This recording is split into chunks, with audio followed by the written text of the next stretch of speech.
Ya estamos de regreso con usted en este recorrido por la historia de la Constitución de 1917. Sin duda, una de las principales inquietudes políticas que permeaban el Congreso Constituyente fue incorporar el principio de no reelección del Poder Ejecutivo, pero también inquietudes agrarias que tenían que ver con la tenencia de la tierra. Los legisladores discutieron en ese momento estos tópicos. Pero a lo largo de 100 años de historia, la Constitución se ha reformado por el constituyente permanente, es decir, por ambas cámaras del Congreso Federal y los congresos del país. ¿Cuáles han sido estas modificaciones y los motivos de las mismas? Especialistas hablan al respecto. Las reformas hay que verlas desde dos perspectivas. Una, su contenido. En términos generales, la mayor parte, no la totalidad, pero sí la mayor parte, han sido reformas adecuadas. Y hay que verlas también en términos de su redacción. La redacción de buena parte de las reformas, particularmente de los años 80 a la fecha, ha sido muy deficiente, porque ha propendido a convertir a la Constitución en una especie de reglamento. En vez de incluir en la Constitución solo los principios generales característicos de una reforma, se ha propendido a incluir en esa reforma toda una serie de especificaciones que deberían formar parte de las leyes de desarrollo. Esencialmente esa es la causa, la desconfianza particularmente entre los actores políticos. Es muy sencillo. Cuando los actores políticos llegan a un acuerdo, lo que procuran es que una mayoría simple no modifique después ese acuerdo que han contraído con el resto de las fuerzas políticas. Y por eso piden que estén en la Constitución todos los detalles, para que su modificación requiera 2/3 de los votos en el Congreso y la mayoría en las legislaturas, y de esa manera las minorías se sienten protegidas porque tienen de alguna forma un veto con relación a reformas constitucionales. Hay que superar la desconfianza. No puede haber una sociedad democrática que paralelamente viva bajo la sombra de la desconfianza. Que una de las más importantes que hemos tenido es la que le dio el derecho de sufragio a la mujer. Simplemente significó duplicar la población de ciudadanos en el país. Y con eso inició también un proceso de reconocimiento de la igualdad de derechos en el país, de manera que es una de las reformas cruciales. La otra gran reforma, sin duda, es la de 1977, que levantó la proscripción de las fuerzas de izquierda, particularmente del Partido Comunista, y procuró la institucionalización de todas las corrientes políticas en el país, y de ahí parte esta nueva forma de organización social plural en el país. De manera que son dos momentos clave en la vida de nuestras reformas políticas. Yo creo que ha habido reformas fundamentales para el país. En algunas estaremos de acuerdo, en otras el juicio será negativo, pero señalaré, por ejemplo, la reforma de 1992 al régimen jurídico de las iglesias en México. Antes había una simulación, no cabe calificarla de otra manera, de acuerdo con la cual las iglesias no tenían personalidad jurídica, no se les reconoció la persona jurídica. Para el Estado mexicano no existían las iglesias. Esto verdaderamente pues era insostenible. Desde luego que se debe reconocer la existencia de las iglesias, se le debe dar personalidad jurídica, como sucedió con una reforma en 1992. En 1992 también se producen otras dos reformas importantes. Se crea la Comisión Nacional de los Derechos Humanos por medio de una modificación al artículo 102, apartado B, y también se modifica el régimen jurídico de la propiedad de la tierra a través de la modificación del régimen jurídico del ejido. Posteriormente, el 31 de diciembre de 1994, se publica en el Diario Oficial de la Federación una importante reforma al Poder Judicial de la Federación. El presidente Zedillo impulsa esta reforma, mediante la cual se crea el Consejo de la Judicatura Federal, se modifica la integración y las facultades de la Suprema Corte de Justicia de la Nación, pasamos de tener 25 ministros a tener 11 ministros, se crea la acción de inconstitucionalidad como medio de control de la regularidad de normas generales y de actos a través de una competencia asignada directamente a la Suprema Corte, sin instancias inferiores que intervienen. Se mejora el régimen jurídico de la controversia constitucional. En fin, la verdad es que la reforma de 1994 también es muy relevante. En el 2007 se modifica el artículo 6 constitucional para incorporar los grandes principios en materia de derecho de acceso a la información. En el 2011 viene la gran reforma en materia de derechos humanos que transforma el artículo primero, incorpora el principio pro persona, el principio de interpretación conforme, le da rango constitucional a todos los tratados internacionales en materia de derechos humanos firmados y ratificados por el Estado mexicano, que son 210 al día de hoy. Así que hemos visto y hemos asistido a importantes reformas. Ha habido reformas, desde luego, polémicas también, ¿por qué no mencionarlo? La reforma energética impulsada durante el sexenio del presidente Enrique Peña Nieto, algunas otras modificaciones que han venido a constitucionalizar derechos nuevos, relativamente nuevos. Tenemos en el artículo 4 el derecho a la alimentación, tenemos en el mismo artículo el derecho a el acceso a recursos hídricos, esto es el llamado derecho al agua. Tenemos en el artículo 6, y esto es algo que poca gente ha reparado en ello, en el artículo 6 tenemos el derecho, como derecho humano, de acceso a Internet. Y no solamente eso, creo que somos de las pocas constituciones en el mundo, o si acaso quizá la única, que tiene el derecho humano de acceso a Internet de banda ancha. No nada más de acceso a Internet, sino también de banda ancha. Así que la Constitución se ha venido enriqueciendo a través de todas estas reformas. No creo que sea un proceso que se haya cerrado, no creo que hayamos asistido al final de la historia de las reformas constitucionales. Yo estoy seguro que seguirán habiendo cambios porque la realidad está transformándose continuamente. Son distintos paquetes. Yo, por ejemplo, una que omití, que es muy importante, es la reforma indígena. Ahí, por ejemplo, hay un reconocimiento a la diversidad, a la pluralidad, a la riqueza cultural de nuestro país que llega a la Constitución y se refuerza en un momento y en una coyuntura también particularmente relevante.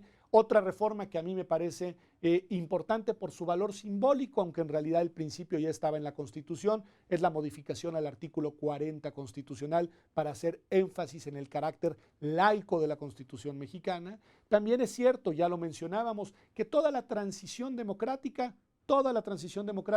pasó prácticamente por dos artículos constitucionales, por el artículo 41 y por el artículo 99 constitucional. Ahí se fueron plasmando las reglas para conformar un sistema electoral robusto, un sistema pluripartidista competitivo y una autoridad administrativa y otra jurisdiccional especializadas en la materia electoral. Y sin duda están las reformas del llamado Pacto por México, que son reformas que trastocan de manera muy relevante aspectos fundamentales del constitucionalismo mexicano. Sin duda la reforma energética, que es una reforma que da un viraje muy importante a la manera en la que se trataban los recursos energéticos en el texto constitucional original. Por supuesto, la reforma en materia de telecomunicaciones, que además responde a los desafíos de una realidad que cambia a una velocidad muy impresionante todos los días en ese sector de telecomunicaciones y que trasciende al tradicional radio y televisión.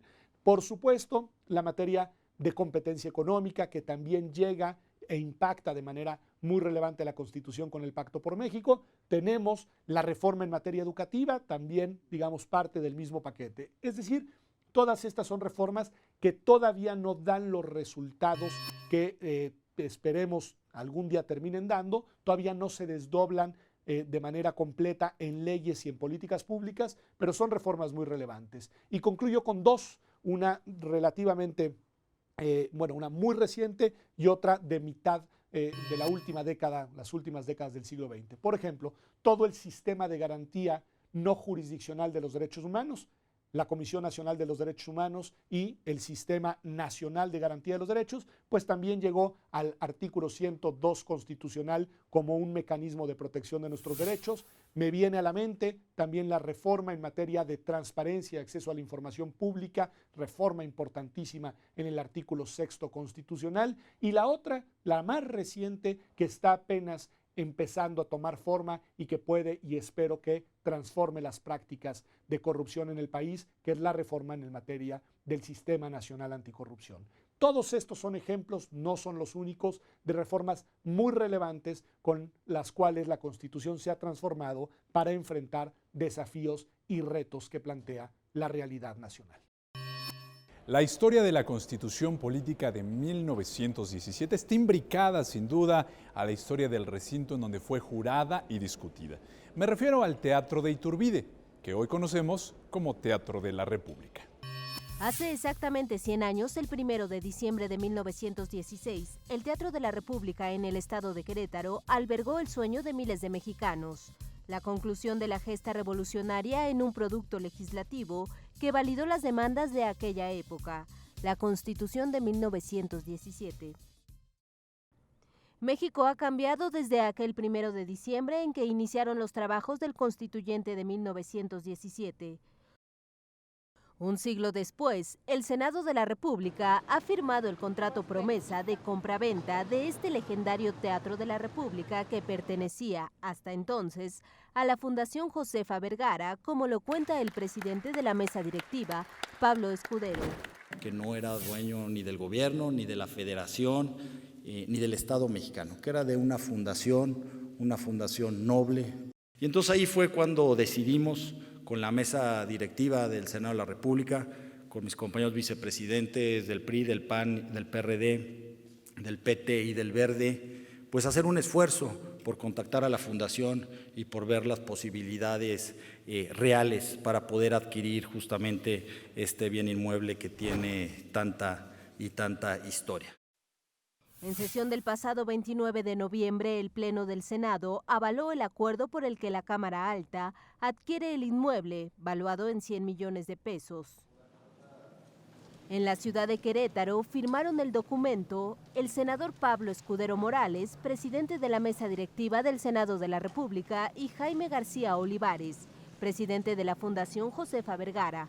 Como testigos, el gobernador del estado, Francisco Domínguez, así como los senadores Emilio Gamboa, Enrique Burgos, Roberto Gil Suar y el secretario general de Servicios Administrativos del Senado. Con esta firma, los derechos del recinto, ubicado en la calle de Juárez, esquina Ángela Peralta, pasan a ser del Senado de la República. Es para mí un gran honor ser parte de este acontecimiento histórico.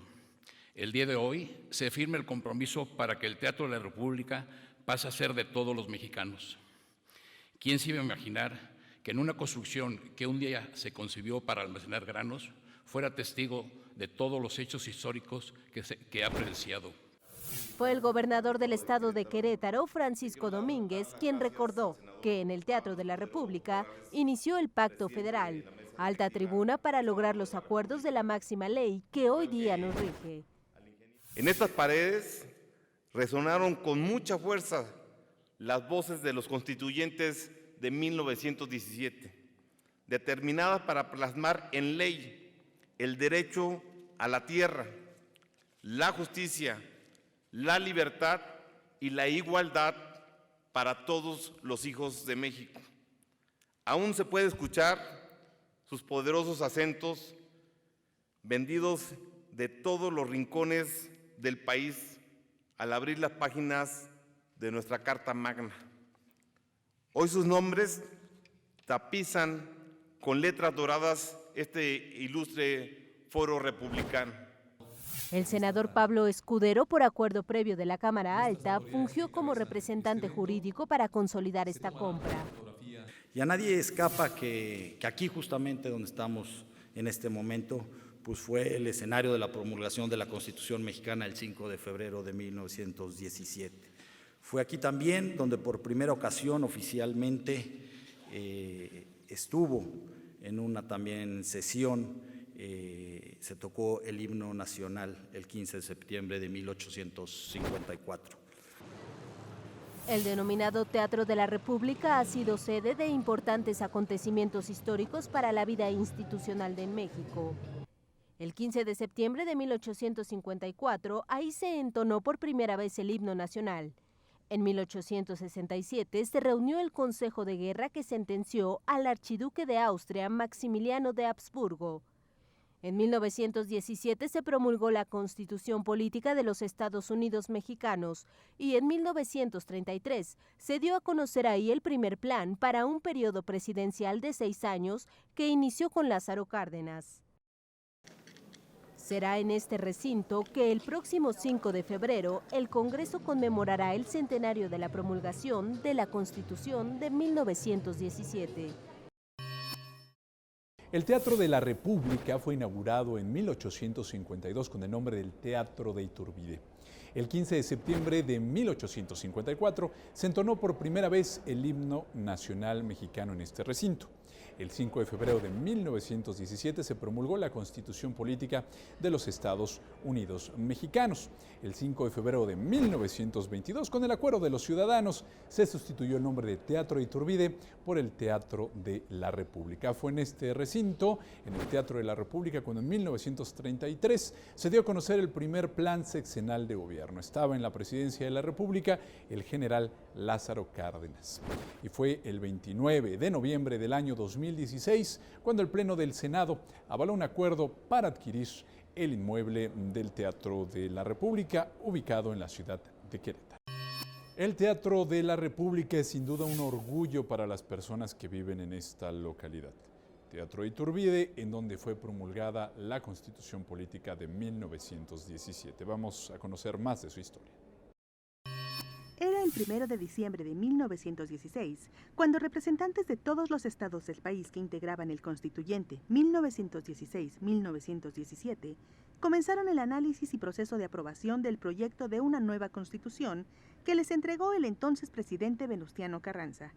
Y luego de un año de trabajo, el 31 de enero de 1917, uno a uno de los miembros del Congreso Constituyente emitió su voto y aprobó la nueva Carta Magna. Se proclamó oficialmente el 5 de febrero del mismo año. El entonces Teatro Iturbide, hoy Teatro de la República, fue el escenario en el que tuvo lugar este hecho histórico en el centro de la ciudad de Santiago de Querétaro, estado que jugó un papel trascendental en la historia de México, pues fue esa entidad la sede de la conspiración rumbo a la independencia en 1810. En 1867 fue derrotado, capturado y fusilado Maximiliano de Habsburgo, y restableciéndose así el régimen republicano en México. Y en 1917 fue sede del Congreso Constituyente que promulgó la Constitución Política de los Estados Unidos Mexicanos, que aún continúa vigente. Creo que es un orgullo, ¿no? Porque muy pocas ciudades o quizás tengan el privilegio de que en ella se haya firmado lo que hoy nos rige políticamente hablando, como la Carta Magna. Es un orgullo. Es que históricamente estaban las personas idóneas para llevar a cabo esa constitución, ¿verdad? Y eso, pues honestamente, escogieron un buen lugar para hacerlo, porque aquí es una ciudad muy bella. Gente orgullosa de sus antepasados que lucharon por México y que hoy, 100 años después de la promulgación de nuestra Carta Magna, llegan los recuerdos de historias familiares. Yo desciendo, como por parte de mi madre, de que estuvieron en la revolución peleando por la patria. Y por parte de mi papá, en la segunda intervención norteamericana, y mi papá en la segunda guerra naval, defendiendo el país. Así que imagínense lo que para mí significa todo lo que es la Constitución, la bandera y el escudo patrio. Ellos eran de Guanajuato, mis abuelitos. Me contaban una historia que supuestamente a unos de mis tíos se los había llevado la bola, ¿sí? Pues que se los había uno de sus hijos o de sus nietos, no recuerdo bien la historia. Uno se lo llevó Pancho Villa y otro Obregón. Y que cuando se dio la batalla de Celaya, fue mi abuelita a buscarlos, o mi tatarabuelita, no sé qué sea. Y no los encontró. Entonces se cree que por ahí se quedaron, ¿no? El Teatro Iturbide permanece ahí, como firme testigo de la historia mexicana, y desde su construcción en 1835 ha sido testigo de importantes capítulos en el crecimiento de nuestra nación. Sin lugar a dudas, la aprobación de nuestra actual Constitución hace un siglo, y como parte de la conmemoración, este lugar será nombrado Edificio Monumental del Estado y se colocará en su interior una cápsula de tiempo. Bien merecida, definitivamente bien merecida. Es un recinto que merece ese reconocimiento y ese estímulo para que todos precisamente nos sigamos estimulados a seguir respetando nuestra Carta Magna. Eso es fantástico. Me parece muy buena idea que sea ya un monumento para visitar y abierto y accesible a todo quien quiera conocerlo por dentro y ver su historia. Vamos a hacer una pausa y regresamos por este recorrido de la historia de la Constitución de 1917. Volvemos.